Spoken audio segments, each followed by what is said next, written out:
Il est 2 heures du matin. De part et d'autre du col du Pertuis, des dizaines de camions et de véhicules abandonnés immobilisés le long de la route. Beaucoup de poids lourds de plus de 7,5 tonnes et des voitures non équipées de pneus hiver qui n'auraient pas dû circuler. Dans ces conditions, pas facile d'intervenir pour les chasse-neige. Vas-y Fred. Ça va. La difficulté, c'est la neige qui a passé cette tombée, quoi. Toute la journée, et puis les véhicules, hein. Surtout quand on est sur une base avec des cols. Et donc on est coincé, c'est ce qui nous coince. Depuis le début de soirée, la RN 88 est interdite à toute circulation de Firminy aux portes du Puy, mais quelques automobilistes essaient tout de même de s'aventurer. Ce chauffeur de taxi est parti de Saint-Étienne lundi, vers midi, plus de 14 heures pour faire 50 km.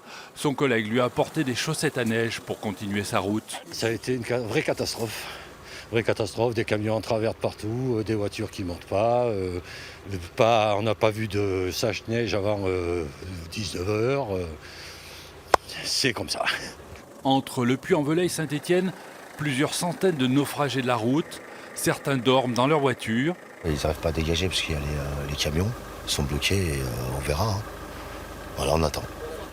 D'autres ont été secourus par les pompiers et mis à l'abri dans des centres d'hébergement pour la nuit. En tout, 900 personnes ont été accueillies par la Croix-Rouge. C'est des chauffeurs routiers, c'est des familles, c'est des enfants en bas âge, puisqu'on a un petit de 4 mois et demi. Donc c'était des gens qui étaient des naufragés de la route. On a des duvets, on leur a donné à boire, à manger, pour qu'ils puissent au moins se restaurer et puis essayer de dormir un petit peu.